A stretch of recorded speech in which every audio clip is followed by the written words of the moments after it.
নমস্কার সবাইকে, আমার নতুন আরেকটা ভিডিওতে তোমাদের সবাইকে স্বাগত জানাই। আজকে আমি রান্না করব চিকেনের একটা ইউনিক রেসিপি। স্কিপ না করে পুরো ভিডিওটাই দেখো, আশা রাখছি তোমাদের ভালো লাগবে। এখানে আমি মুরগির মাংসগুলো নিয়ে নিয়েছি, এখন আমি ম্যারিনেট করে নেব।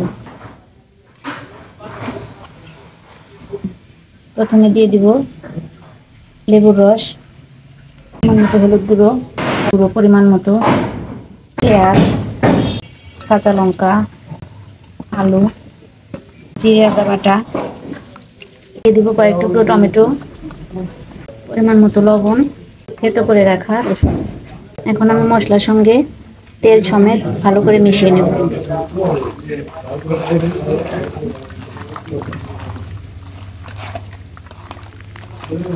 মেখে নিয়েছি। এখন মশলাগুলো মাংসের ভিতর ঢোকার জন্য আমি আধা ঘন্টা পরিমাণ ঢেকে রাখবো।